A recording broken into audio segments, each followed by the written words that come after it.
Hello learners, welcome to my channel SN commerce academy. कैसे हैं आप सभी लोग? आई होप आप सब अच्छे होंगे और अपने स्टडी को कंटिन्यू कर रहे होंगे।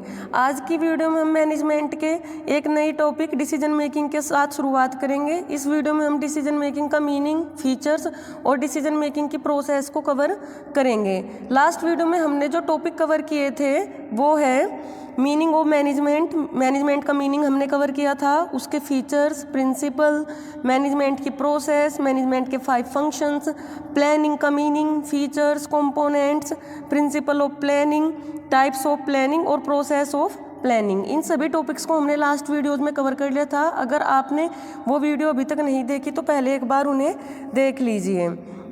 आज की वीडियो में हम डिसीजन मेकिंग के टॉपिक को कवर करेंगे। आइए सबसे पहले जानते हैं मीनिंग ऑफ डिसीजन मेकिंग। तो डिसीजन मेकिंग में 2 वर्ड से मिलकर ये वर्ड बना है डिसीजन और मेकिंग। मतलब डिसीजन लेने की प्रोसेस को हम क्या कहते हैं? Decision making. अब डिसीजन एक ऐसा वर्ड है जिसके बारे में आप सभी जानते ही हो। डिसीजन को हिंदी में हम निर्णय बोलते हैं और आए दिन हम अपने लाइफ में कुछ ना कुछ डिसीजन लेते रहते हैं। इसी टाइप से बिजनेस में भी हर रोज़ कई डिसीजन होते हैं, जैसे सेल्स का डिसीजन, परचेज का डिसीजन, क्रेडिट का डिसीजन, लोन्स के डिसीजन। तो बिजनेस में भी आए दिन अलग अलग डिसीजन लिए जाते हैं। तो डिसीजन लेने की प्रोसेस को ही हम डिसीजन मेकिंग कहते हैं। एक बार इसका मीनिंग देख लेते हैं। Decision making is the process of making choice. 2 या 2 से ज़्यादा अल्टरनेटिव के बीच किसी एक अल्टरनेटिव को चुनना ही क्या कहलाता है? Decision making. By recognize the problem, gathering information about feasible solution and finalizing the best alternative. Decision making decision लेने की एक प्रोसेस है। देखो, डिसीजन हम तभी ले सकते हैं जब हमारे पास 2 या 2 से ज़्यादा अल्टरनेटिव हो। मतलब जब आपको चॉइस मिले तो उसमें से आप किसी एक को चुन सकते हो। तो आपके पास जो भी प्रॉब्लम है आप उसको रिकॉग्नाइज करके, इंफॉर्मेशन गैदर करके, अल्टरनेटिव को डेवलप करके बेस्ट डिसीजन लेने की कोशिश करते हो। It involve evaluating different option. जब हम कोई डिसीजन लेते हैं तो हम अलग अलग ऑप्शन को कंसिडर करते हैं, उनको इवेल्युएट करते हैं, उनके बेनिफिट्स और ड्रॉबैक देखते हैं।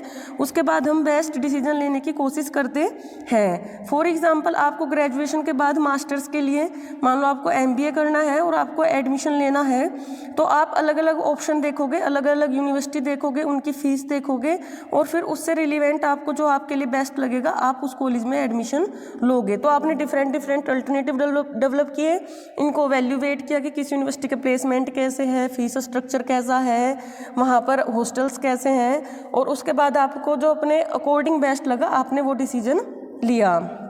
आगे लिखा हुआ है कंसिडरिंग रिलीवेंट इन्फॉर्मेशन। जो उससे रिलीवेंट इन्फॉर्मेशन है वो आप देखोगे, और एनालाइजिंग पोटेंशियल आउटकम। उससे जो आउटकम आ सकते हैं आप उनको भी एनालाइज करोगे। And making a well inform choice. और एक आप अच्छा डिसीजन लेने की कोशिश करोगे। यहाँ पर 2 ऑथर्स के अकॉर्डिंग डिसीजन मेकिंग की डेफिनेशन दी गई है। According to Koontz O'Donnell, decision making is the actual selecting from among alternative. बार बार वही बात लिखी हुई है कि अलग अलग अल्टरनेटिव के बीच में से कोई एक ऑप्शन चुनना क्या कहलाता है? Decision making. George R Terry ने भी डिसीजन मेकिंग की डेफिनेशन दी है। Decision making is the selection based on some criteria 2 और मोर पॉसिबल अल्टरनेटिव। जो किसी काम को करने के 2 या 2 से ज़्यादा तरीके हो सकते हैं, आप उसमें से जो भी चुनोगे जो आपके लिए बेस्ट होगा, उस प्रोसेस को हम क्या कहते हैं? Decision making. नेक्स्ट स्लाइड पे आपको फीचर्स ऑफ डिसीजन मेकिंग दिया हुआ है। फीचर्स या characteristic of decision making. 1 by 1 हम एक पॉइंट को एक्सप्लेन करेंगे। सबसे पहला पॉइंट है रेशनल थिंकिंग। तो डिसीजन मेकिंग एक रेशनल थिंकिंग है, एक रेशनल प्रोसेस है। किसी अलग अलग अल्टरनेटिव को इवेल्युएट करना, उनमें से कोई बेस्ट को चुनना। ठीक है। नेक्स्ट है प्रोसेस। डिसीजन मेकिंग सिंपल सा है, डिसीजन लेने के प्रोसेस को ही क्या कहते हैं? हम डिसीजन मेकिंग। Next selective. इसमें से आप 2 या 2 से ज़्यादा अल्टरनेटिव में से किसी एक अल्टरनेटिव को सिलेक्ट करते हो तो ये सिलेक्टिव है। नेक्स्ट है कमिटमेंट। जो भी डिसीजन हम लेते हैं उसके लिए हम कमिटमेंट करते हैं कि इस पर हम काम करेंगे। नेक्स्ट फीचर्स है आपका गोल ओरिएंटेड। हमारे जो भी डिसीजन होते हैं, जो हमारा मेन ऑब्जेक्टिव रहता है, मेन गोल रहता है, उसको पूरा करने के लिए हम अलग अलग डिसीजन लेते हैं। नेक्स्ट आपका फीचर्स है कंटिन्यूस प्रोसेस। डिसीजन मेकिंग एक कंटिन्यूस प्रोसेस है, ये बिजनेस में हर रोज चलती रहती है। आए दिन आपको कुछ ना कुछ डिसीजन लेने पड़ते हैं, जैसे पॉलिसी से रिलेटेड डिसीजन, आपको अपनी सेल्स से रिलेटेड डिसीजन, ऑपरेशन से रिलेटेड डिसीजन। तो आए रोज आपको अलग अलग डिसीजन लेने पड़ते हैं। नेक्स्ट फीचर्स है डायनेमिक प्रोसेस। डिसीजन मेकिंग एक डायनेमिक प्रोसेस है, ये सिचुएशन के अकॉर्डिंग आपको डिसीजन लेने पड़ते हैं। नेक्स्ट आपका पॉइंट है रेशनल प्रोसेस, ये पहले भी आ गया था, रेशनल थिंकिंग। तो डिसीजन मेकिंग सोच समझ कर लिया गया निर्णय है। नेक्स्ट आपका पॉइंट है परवेजिव इन नेचर। डिसीजन जो है वो मैनेजमेंट के ऑल लेवल पर लिए जाते हैं, टॉप लेवल हो चाहे लो लेवल हो, ठीक है, या फिर आपका मिडल लेवल हो, इसलिए लिखा हुआ है कि परवेजिव इन नेचर, ये कि सर्वव्यापक है, मैनेजमेंट के हर लेवल पर अलग अलग डिसीजन लिए जाते हैं। नेक्स्ट आपका पॉइंट है निगेटिव एंड पॉजिटिव इम्पैक्ट। तो जब आप कोई डिसीजन लेते हो तो हो सकता है उसके पॉजिटिव रिजल्ट आए, हो सकता है उसके निगेटिव रिजल्ट आए, तो दोनों ही एक्सपेक्ट इसमें रहते हैं, negative and positive impact. Next आपका पॉइंट है सोल्व स्पेसिफिक प्रॉब्लम। जो भी हम डिसीजन लेते हैं, हमारे सामने कोई प्रॉब्लम होती है, कोई समस्या होती है, और उसका समाधान करने के लिए ही हम कुछ ना कुछ निर्णय लेते हैं। नेक्स्ट आपका पॉइंट है इन्वॉल्व फोरकास्टिंग। तो डिसीजन में हम नॉर्मली देखो भविष्य के लिए डिसीजन जो आप जो भी लोगे तो उसमें फोरकास्ट ही करोगे कि ऐसा होगा, हम इस ऑप्शन के साथ जाएंगे, होने को कुछ भी हो सकता है, लेकिन आप फोरकास्टिंग के बेस पर बेस्ट डिसीजन लोगे। Involve forecasting. नेक्स्ट आपका process of decision making. Next topic जो है वो है प्रोसेस ऑफ डिसीजन मेकिंग, निर्णय की प्रक्रिया, ठीक है, हिंदी में से बोलेंगे निर्णय की प्रक्रिया। तो डिसीजन, कोई भी डिसीजन लेने के लिए हम जो जो स्टेप फॉलो करते हैं वो इस प्रोसेस में लिखे हुए हैं 1 बाय 1। तो सबसे पहला स्टेप है हमारा defining and analysing the problem. सबसे पहले हम डिसीजन जो भी लेंगे, हमारे सामने एक समस्या होगी जिसके लिए हम निर्णय लेंगे। जैसे मैंने अभी एग्जांपल दिया था कि मान लो आपकी ग्रेजुएशन कंप्लीट हो जाती है, तो अब आपके पास एक क्वेश्चन मार्क है कि आप मास्टर्स करोगे तो कौन सी डिग्री आप करोगे, कहाँ से करोगे, ठीक है, तो आपके सामने कुछ ना कुछ प्रॉब्लम होगी। फिर डेवलपिंग अल्टरनेटिव सॉल्यूशन, फिर आप उसके लिए अलग अलग ऑप्शन देखोगे कि मेरे पास इस काम को करने के कितने ऑप्शन है। उस एग्जाम्पल में हम देख लेते हैं, जैसे मान लो आपके पास, अब आपको डिसाइड कर लिया कि आपको MBA करनी है, तो अब आपके पास अलग अलग अल्टरनेटिव है। आप प्राइवेट यूनिवर्सिटी से कर सकते हो, गवर्नमेंट यूनिवर्सिटी से कर सकते हो, आप कैट की 1 साल गैप लेके तैयारी कर सकते हो, तो आपके पास अलग अलग अल्टरनेटिव है। तो आपने जितने अल्टरनेटिव है उनको देखा, उसके बाद evaluation of the alternative solution. जो आपके सामने कई अल्टरनेटिव थे तो आपने उनको इवेल्युएट किया अपने बजट के अकॉर्डिंग, अपने टाइम के अकॉर्डिंग, अपनी एफिशिएंसी के according, selecting the best solution. उसके बाद आपको जो अपने अकॉर्डिंग बेस्ट लगा आपने उसको चुन लिया। उसके बाद जो नेक्स्ट स्टेप आपका है वो है इम्प्लीमेंट द डिसीजन। अब आपने जो भी डिसीजन लिया है, जो भी अल्टरनेटिव को चुना है, आप उसको इम्प्लीमेंट करोगे, इम्प्लीमेंटिंग द डिसीजन। और नेक्स्ट स्टेप आपका है फॉलो अप। अब आपने जो भी डिसीजन लिया है आप उस पर काम करोगे, उसे इम्प्लीमेंट करोगे और टाइम टू टाइम उसको फॉलो करते रहोगे कि जो आपने डिसीजन लिया था उसके अकॉर्डिंग काम चल रहा है या नहीं चल रहा। उस सिचुएशन के अकॉर्डिंग अगर उसमें कोई बदलाव करने की ज़रूरत है तो आप उसमें बदलाव भी करोगे।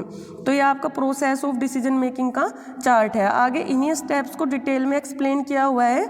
सबसे पहले जो हमारा स्टेप था वो था defining and analysing the real problem.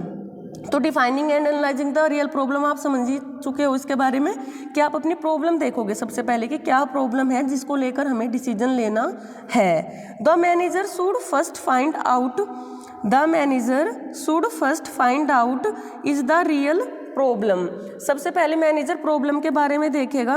The problem may be due to bad relation between management and employees. Problem कुछ भी हो सकती है, चाहे वो एम्प्लॉयज़ से रिलेटेड हो या आपकी सेल्स घट रही हो या आपकी बिजनेस में जो ऑपरेशन है उनकी कॉस्ट ज़्यादा आ रही हो। बिजनेस में अलग अलग लेवल की प्रॉब्लम हो सकती है। जैसे आपकी प्रोडक्शन कॉस्ट ज़्यादा आ रही है, आपके कंपटीटर उसी प्रोडक्ट को कम कॉस्ट में बना रहे हैं, तो ये भी एक प्रॉब्लम है। या आपकी सेल्स पहले से घट गई है, ये भी एक प्रॉब्लम है। आपको एक एडवर्टाइजिंग कैंपेन करना है तो आप किसको उसमें लोगे या फिर आपकी कॉस्ट क्या रहेगी, वो सब भी क्या है, एक प्रॉब्लम है। या आपको जो एडवर्टाइजमेंट करना है उसके लिए आपके पास अलग अलग ऑप्शंस हो सकते हैं। आप टीवी ऐड कर सकते हो, सोशल मीडिया प्लेटफॉर्म के थ्रू कर सकते हो, तो ये आपके अलग अलग बिजनेस में प्रॉब्लम हो सकती है। तो सबसे पहले आप प्रॉब्लम को डिसाइड करोगे, उसके बाद ही आप उसके अल्टरनेटिव देखोगे। तो नेक्स्ट जो स्टेप है, स्टेप नंबर 2, वो है डेवलपिंग अल्टरनेटिव सॉल्यूशन। आप अपने उसके बाद जैसे आपने प्रॉब्लम डिसाइड कर लिया, उसके बाद आप अल्टरनेटिव को देखोगे। After defining and analysing the real problem the manager should develop alternative solution for solving problem. जब आप प्रॉब्लम डिसाइड कर लोगे तो उसके बाद आप उसके लिए अल्टरनेटिव डेवलप करोगे। फॉर एग्जाम्पल मान लीजिए जो आपकी प्रॉब्लम थी वो थी डिक्रीज इन सेल्स, कि पिछले कुछ टाइम से आपकी बिजनेस की सेल्स घट रही है, तो ये प्रॉब्लम है। अब इसके लिए आपने अल्टरनेटिव डेवलप किए।